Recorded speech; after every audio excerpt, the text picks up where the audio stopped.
It was just a lazy Saturday afternoon. The kind where sunlight filters through the blinds in soft strips, and time feels like it's dragging its feet on purpose. I was lying on the couch, scrolling through nothing on my phone, half awake and half bored, when I noticed a missed call from Tom. He'd left his headphones at my place the night before after we hung out, and apparently, he needed them back. No big deal. I grabbed them off the coffee table, shot him a quick text, and hopped in my car. Tom's house wasn't far. Maybe a 10-minute drive across town. I'd been there 100 times before. We grew up together, backyard basketball, sleepovers, video games until 3 in the morning.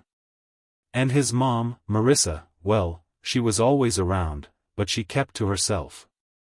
Friendly, sure. Nice smile, always polite. She had that effortless kind of beauty people don't really talk about because it feels like you're not supposed to notice. I guess I never thought about her that much. Until that afternoon. I pulled up to their driveway, headphones in my hand, and knocked on the front door. I didn't expect her to answer. Usually, Tom did, or I just walked in. But this time, it creaked open, and there she was, standing in the doorway with nothing but a towel wrapped around her. Her hair was damp, clinging to her collarbone. Steam from the shower still seemed to trail behind her. She looked surprised, maybe for half a second, but she didn't flinch or cover up. Instead, she smiled. "Hey, Sam," she said, her voice warm, like the house always was. "Tom's out for a bit. What brings you here?" For a moment, I forgot why I was even there. My words got stuck somewhere between my throat and my chest. I held up the headphones like a kid caught in the wrong place. "He left these at my place. Just dropping them off." She brushed a wet strand of hair behind her ear, still smiling. "Well, you're sweet to come by. I just got out of the shower. Want to come in for a bit?" There was a second where I hesitated. Just a beat. She was Tom's mom. I shouldn't even be thinking about this. But it didn't feel wrong. It just felt unfamiliar. Like walking into a room you've known your whole life, only to realize you've never really seen it in daylight. I stepped inside. The house smelled like eucalyptus shampoo and something warm baking in the oven. Maybe banana bread. I followed her to the living room, and she offered me a soda. I took it, trying not to let my hands look as awkward as they felt. We sat down on opposite ends of the couch, and the silence between us wasn't heavy, but it wasn't light either. She tucked her legs underneath her and asked how school was going. Just small talk, at first. But something shifted as we spoke. The way she leaned in, not physically, but emotionally, like she was actually listening. Like no one had asked her about her in a long time. And I started to see it. She wasn't just Tom's mom in that moment. She was Marissa. A woman who laughed at the same dumb memes I did. Who talked about how hard it was adjusting to silence after raising a noisy kid. Who admitted she sometimes felt invisible, even in her own house. We weren't flirting. Not really. But there was something underneath it all. Something unspoken. A current running under the words. "I still remember when you used to come over with your backpack too big for your body," she said with a quiet smile. "You and Tom would run around like you owned the place." I laughed, because it was true. I didn't know what to say, so I just smiled back. That was when the silence landed. The kind you don't want to break. Not awkward, not tense, just full. She looked at me, and for a second, it felt like the space between us was shrinking, even though neither of us moved. And in that stillness, something stirred. Something I wasn't ready to name. I told myself I should leave. I even stood up, but slowly. "Thanks for the drink," I said. Didn't mean to interrupt. "You didn't," she said, voice softer now. "You just showed up. And I didn't expect you, Sam, but maybe that's what made it different. I didn't know what to say to that. I just nodded, walked to the door, and stepped back into the sunlight. But as I reached my car, I realized something had changed. It wasn't big. It wasn't loud. Just a shift. And once a shift begins, no matter how small, you start to wonder what else might move. I didn't plan on staying long that day, but minutes had a strange way of stretching inside that house. Marissa sat across from me on the couch, legs tucked beneath her, her towel now replaced by a loose gray sweater and soft leggings. The kind of clothes you wear when you don't expect anyone to see you, comfortable, honest. She sipped her tea, cupping the mug with both hands, and I remember thinking how different she looked outside the blur of Tom's mom. We talked about the usual things at first, how classes were going, what I was planning to do after graduation, how Tom never cleaned his room. She laughed at that, a low, tired laugh, like the sound had to work its way through 100 other things before making it out. But slowly, the conversation drifted into a quieter place. I didn't push it there. Neither did she. It just happened, like rain starting in the middle of a sentence. She told me about how the house felt too big lately. Too quiet. How Tom was out more now, and she didn't blame him, he was growing up. That's what kids do. But sometimes she missed the noise, the chaos, the mess of it all. I nodded, unsure of how to respond, but I didn't look away. That seemed to matter to her. I used to think the hardest part was raising him, she said, her voice thoughtful. But it turns out, the hardest part is letting go when they don't need you anymore. The word sat between us, not demanding an answer. Just there. Outside, the wind pushed softly against the windowpane. Inside, we both paused. Not because we didn't know what to say, but because maybe silence was the most honest reply. I took a sip of my drink and noticed how my hands had stopped fidgeting. For some reason, being there, like that, didn't feel wrong. It just felt unexpected. Like stepping into a conversation you didn't know you needed. You ever feel, she started, then paused, watching the steam rise from her cup, like people only see the part of you that serves a role? The mom. The teacher. The person who makes sure the fridge has milk. But never the person underneath all that. I looked at her for a second longer than I meant to. I knew that feeling in a different way, how people assume things about you without really asking. But hearing it from her, it landed different. Yeah, I said quietly. I think everyone feels like that sometimes. She gave a small nod, eyes distant. And I wondered how many of her thoughts stayed locked away just because no one ever asked about them. For a while, we didn't talk. We just sat there, each of us tucked in our corner of the couch, letting the space breathe. I remember the soft ticking of the wall clock, the faint hum of the fridge, and the smell of cinnamon from the candle flickering on the table. I always liked having you around, you know, she said after a while, her voice almost too soft to catch. Even when you two were loud and breaking things, something about you always made the room feel lighter. I didn't know what to do with that. I wasn't used to hearing things like that from adults, especially not from someone who'd known me since I was a kid covered in grass stains. Thanks, I managed. That means more than you probably think. She smiled and stood to take our empty cups to the kitchen. I followed without thinking. It felt natural, like I was supposed to. As she rinsed the mugs, I leaned against the doorway, watching the way the afternoon light caught in her hair. There was something calming about it. About her. Not in a romantic way, not yet. Just in a human way. In a way that made me feel like I was witnessing someone finally exhale after holding their breath too long. She dried her hands on a towel and turned to face me, tilting her head.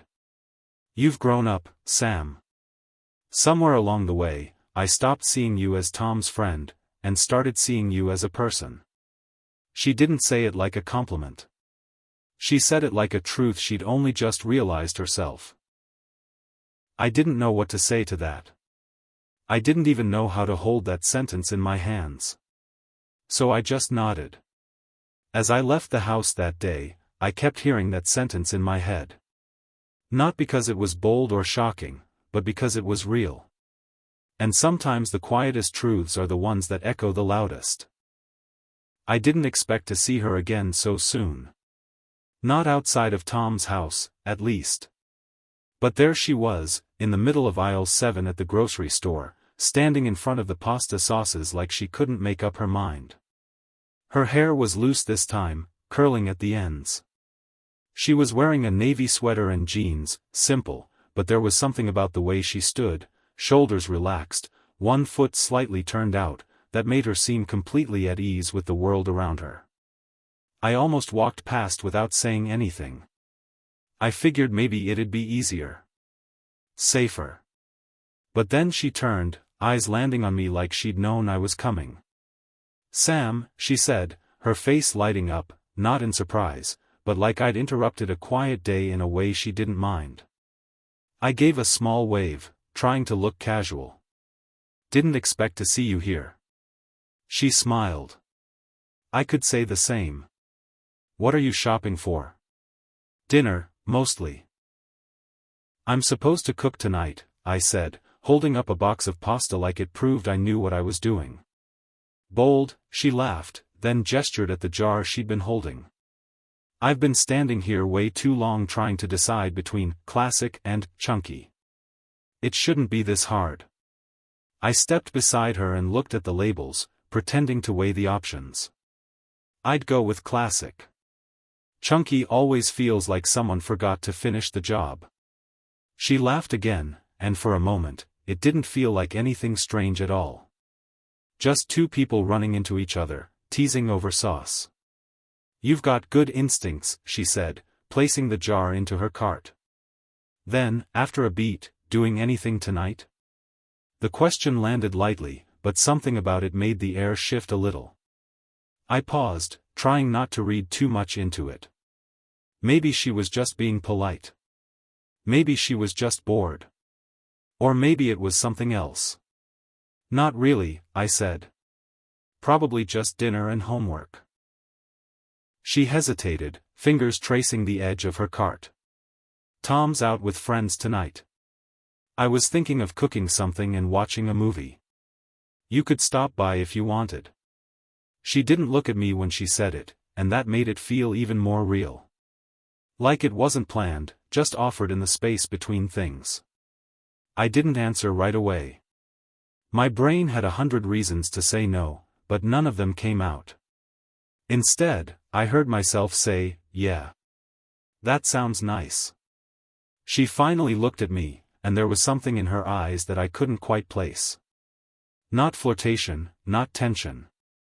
Just something unspoken, like a thought she hadn't fully formed yet. When I showed up that evening, the house felt warmer than usual. The porch light was on, and through the front window I could see her in the kitchen, barefoot, moving between the stove and the counter like she was dancing to a song only she could hear. She saw me through the glass and waved me in with a quiet smile. "Perfect timing," she said. "Dinner's almost ready." The table was already set, just two places. Candle in the middle. Nothing dramatic, but still enough to make my stomach do that nervous twist again. We sat and ate slowly, the way people do when they're not in a rush to be anywhere else. We talked about simple things, movies we liked, what books we never finished, how Tom once tried to microwave a Pop-Tart still in the foil wrapper.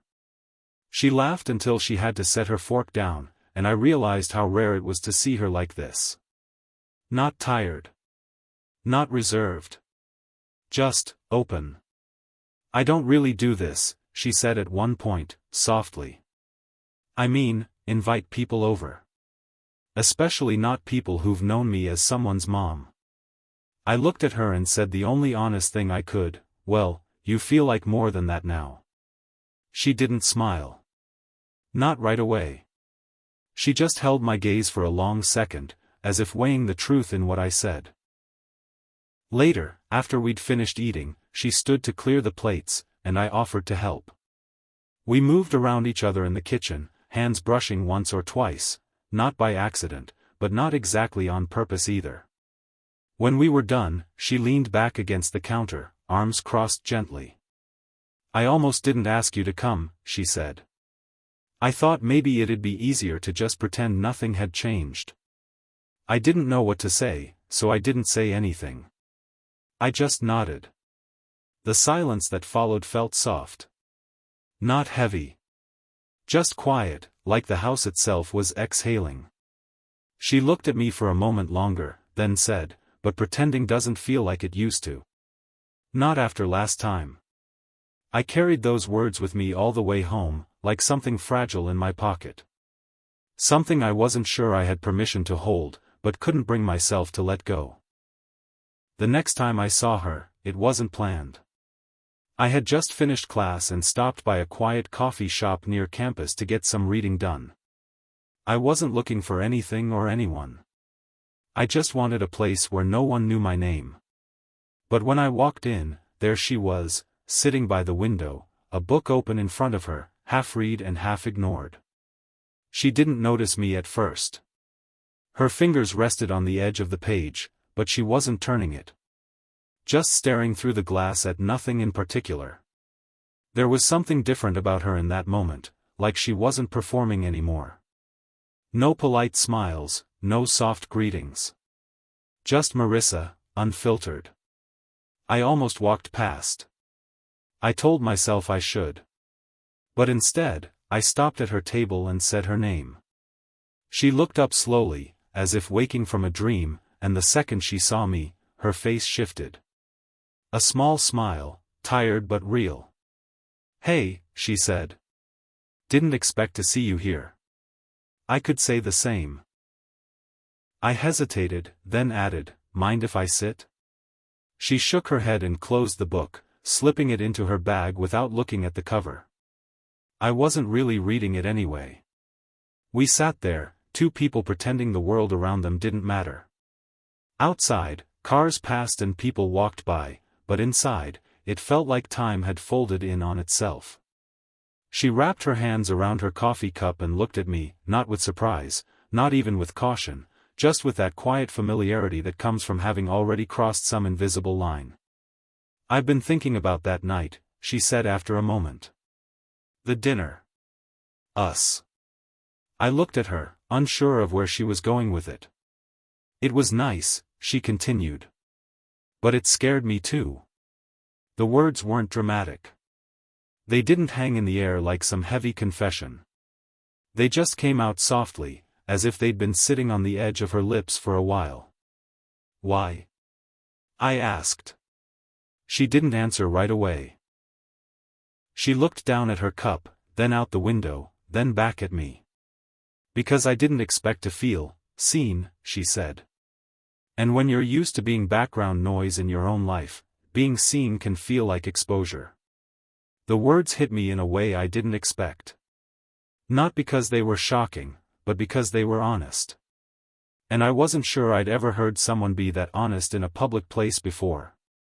For a while, we didn't speak. The hum of the cafe filled the silence. Cups clinked. A milk steamer hissed. Somewhere behind us, someone laughed too loudly. But at our table, everything was still. Then she said something I didn't see coming. "I used to think loneliness was just being alone. But it's not. It's being surrounded and still feeling like no one notices." I felt that. More than I could say. She reached for her coat, her fingers brushing mine for the briefest moment. Neither of us pulled away. "I should go," she said quietly, almost as if she didn't want to. I nodded. "Yeah. Of course." But neither of us moved. She looked at me again, this time longer, like she was trying to memorize something. "I don't know what we're doing," she whispered. "But I know I don't want it to disappear." Those words stayed with me long after she left. I sat there in that coffee shop for another hour, pretending to read, pretending to scroll, pretending I wasn't replaying every moment in my head. On my way home, I drove in silence. No music, no podcasts, just the sound of the road and my own breathing. At a red light, I caught my reflection in the rearview mirror and realized how strange everything had become. Not wrong. Just unfamiliar. And sometimes, unfamiliar feels like the beginning of something you're not ready to name. I hadn't seen her in a few days. Not since the coffee shop. Not since she said she didn't want this, whatever it was, to disappear. I'd replayed that moment in my head more times than I wanted to admit. Not the words, necessarily, but the look in her eyes. That brief flicker of fear and hope tangled together. Tom texted me that weekend, asking if I wanted to grab a drink. Something low-key. I figured it was what I needed, something normal, something safe. I told myself it would help clear my head, reset things. But the second I stepped into the bar and saw her sitting at the counter, laughing with a couple of friends, I knew I'd been wrong. She looked different under the soft amber lights. Not because of what she was wearing, just jeans and a loose blouse, but because she was glowing in that way people do when they feel free for a second. When no one is watching too closely. She caught my eye before I could even decide whether to walk past or say hello. She smiled.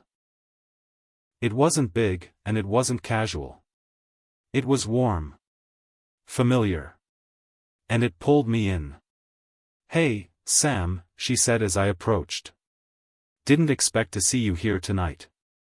"Just here with Tom," I replied, trying to sound even, like my pulse wasn't suddenly louder in my ears. "He's parking." "Well," she said, motioning to the empty stool beside her, "you've got a few minutes to pretend you came alone." I sat down. Not because I wanted to pretend, but because I didn't want to walk away. Her friends drifted off to another table, and suddenly it was just the two of us again, in a crowd of people who didn't know any better. She ordered another drink and asked about my week, and I answered like nothing was strange. Like we hadn't been sitting in a cafe days earlier talking about loneliness and being seen. But it was there, underneath everything. In the way she leaned in just a little. In the way I couldn't stop looking at her hands when they rested on the glass. Tom joined us not long after, full of energy, talking about some ridiculous story from work. We laughed. We nodded. We played our parts. But I felt myself drifting. Not away from him, but toward her. Every time she laughed at something he said, she glanced at me like we were sharing a private echo of something more. At one point, Tom stepped away to grab a round of drinks, leaving just the two of us again. She turned toward me, her voice softer now. "How have you really been?" she asked. I didn't answer right away. I didn't know how to, not honestly. "I'm okay," I said, finally. "Just been thinking a lot." She nodded. "Me too." She took a slow sip from her glass and looked down, like she was bracing for something. "I've felt off lately," she said. "Like I'm in a room full of people, but I'm still not really there." I didn't say anything. Just watched her. There was something about seeing someone strong admit to feeling small that makes you want to reach across the table and hold every piece of them together. "It's not about you," she said, eyes flicking up to meet mine. "It's not even about Tom. I don't remember the last time someone looked at me the way you do." The noise of the bar faded in that moment. It didn't go silent, but it became something distant. A blur. All I could hear was my own breath, and the quiet that settled between her sentence and what came next. "I think I forgot what it felt like to matter like that," she said. Tom came back a second later, placing drinks on the table, completely unaware of what had just happened. We picked up the conversation like nothing had shifted. But something had. And it wouldn't shift back. Later that night, when we left the bar, I walked out with Tom. Marissa stayed behind, lingering with her friends. As we stepped onto the sidewalk, the cold night air hitting our faces, I looked back one last time. She was watching me from the window, her face half lit by the glow of the bar lights. She didn't wave. She didn't smile. But her eyes held something that stayed with me long after I got home. A quiet question I couldn't answer, but couldn't ignore either. And just before I fell asleep that night, I heard her voice again in the stillness of my room. I don't remember the last time someone looked at me the way you do. The days after the bar felt different. Not in a dramatic way, nothing had been said outright, nothing had happened that could be named or explained. But I could feel something quietly shift, like the ground beneath me had tilted just enough to notice. I saw her less, or maybe I just tried to. Tom and I still hung out, still played basketball at the park, still made jokes about everything and nothing. But somewhere in the middle of our conversations, my mind always drifted, back to her laugh, her voice, the way she looked at me that night when she thought no one was watching. That Saturday, I showed up to the court a little late. Tom was already there, shooting around on his own. He waved me over, and we slipped back into our rhythm without saying much. It was easy. Comfortable. Like always. We played until we were out of breath, then collapsed on the bench under the oak tree near the fence. He wiped the sweat from his forehead with his shirt and looked at me, more serious than usual. "You think my mom's doing okay?" he asked, almost casually, but not really. I froze for a second. "What do you mean?" "I don't know," he shrugged. "She's just been off. Like distracted. She doesn't talk much lately. She brushes everything off like she's fine, but I can tell she's not." I kept my eyes on the ground, watching a trail of ants move through the dirt. My heart thudded a little harder than it should have. "Have you asked her about it?" I said, trying to keep my voice steady. "She won't say anything," he replied. "She acts like she's got it all under control, but I know when she's faking." I nodded slowly. "Maybe she's just tired. Or maybe she's going through something she doesn't know how to talk about yet." Tom didn't respond right away. He just leaned back and let out a long breath. "I hate feeling like I don't know her," he said. "Like she's slipping away and I don't even know where she's going." We sat there in silence for a while, just the sound of sneakers squeaking on the nearby court and the wind moving through the trees. I didn't have anything to say that wouldn't feel like a lie. And he didn't ask me to. When we got back to his house, the living room smelled faintly like lemon cleaner and fresh laundry. Marissa was sitting on the couch, flipping through a magazine she clearly wasn't reading. She looked up when we walked in, her expression unreadable. "Hey, guys," she said. "Good game?" Tom flopped down next to her. "We ran the court. Sam still can't land a three-pointer to save his life." She smiled, but there was something tight in it. Something tired. I mumbled something in response and made my way to the kitchen, mostly just to buy myself a moment alone. I leaned against the counter, took a deep breath, and poured a glass of water I didn't really need. Then I heard her voice from the doorway. "Sam." I turned. She was standing there, arms folded loosely across her chest, eyes softer than they had been a few minutes ago. "Can I talk to you for a second?" she asked. I nodded, unsure of what this was but too far gone to pretend I didn't want to know. She stepped into the kitchen, closed the door behind her, and leaned against it like she needed the support. I wanted to thank you," she said quietly. "For the other night. For listening. For not looking away." I swallowed, unsure how to respond. "Of course. You can talk to me, anytime." She gave a small, grateful smile, then looked down at her hands. "I know this whole thing is strange," she said. "I know it's not fair to anyone, especially not you." "It's not strange," I said before I could stop myself. "It's real. That's what makes it hard." She looked up at me, and there was something in her eyes that made my breath catch. Not desire, not guilt. Just truth. "I keep telling myself I'm fine," she whispered. But the truth is, I miss being someone to somebody. Not because they need me. Just because they see me. And there it was. No drama. No big declarations. Just a quiet confession from someone who was trying her best to hold it all together. We stood there in the kitchen, the air between us so still it felt like it might break.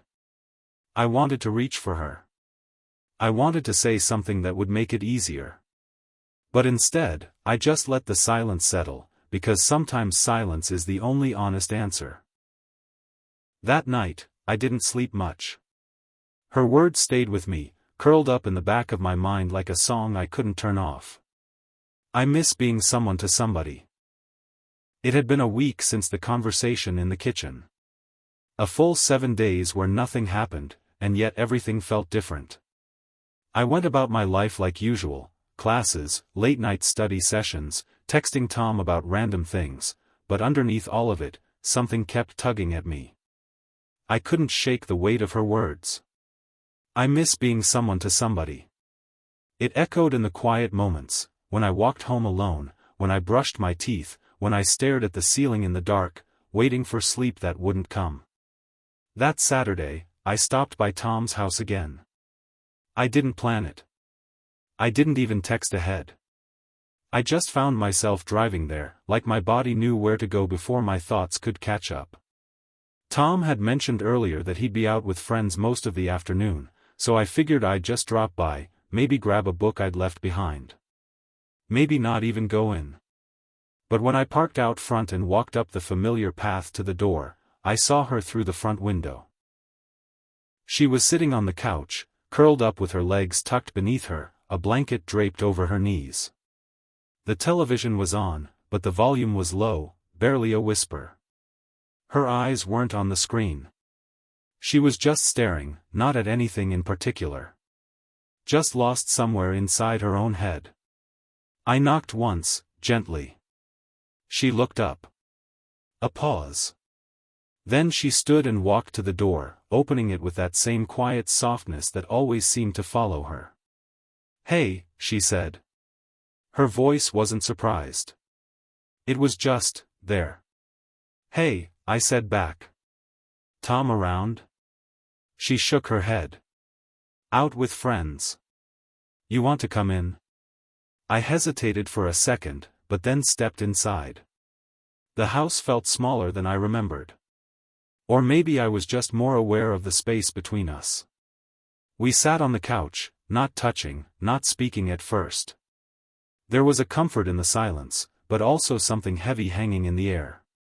Like we both knew the words we'd been avoiding were about to show up. She glanced over at me. "I've been thinking about what I said the other night." I nodded, unsure whether she meant to take it back or double down on it. "I meant it," she continued. "But I also know this, whatever this is, can't be simple." "It's not," I said quietly. She looked down at her hands in her lap. "I keep waiting for the part where it all makes sense. Where it gets easier." "It might not," I said. "But maybe it doesn't have to." We sat there for a while longer. At some point, she turned off the TV, and the room filled with that quiet stillness that only exists when two people are trying not to say too much too fast. She shifted slightly, her shoulder brushing mine. "I used to believe that life was supposed to follow a certain order," she said. "School, marriage, kids, and then, the rest. But no one ever tells you what to do when the rest feels empty." I didn't answer. I just let the quiet settle around her words. A blanket of shared understanding. Her voice dropped, almost a whisper. "You make it feel like it doesn't have to be empty." I turned to look at her, and for the first time, I didn't feel like I needed to hide what I was feeling. "I don't know what this is either," I said. "But I know that when I'm with you, I don't feel lost." She smiled, a small, tired smile that carried more truth than anything either of us had said. We didn't kiss. We didn't reach for each other. We just sat there, letting the closeness speak louder than touch. Later, as I got up to leave, she walked me to the door. The hallway light cast a soft glow around her, and for a moment, she looked like something out of a memory I hadn't lived yet. "Sam," she said just as I reached for the doorknob. I turned back, and she met my eyes. "This isn't perfect," she said. "But it's ours. And for now, that's enough." I nodded. There was nothing else to add. I stepped out into the cool evening air, the door closing gently behind me. And as I walked down the front steps, I realized I wasn't carrying the weight of confusion anymore. I was carrying the quiet kind of clarity that comes when you stop needing answers, and start letting the moment be what it is.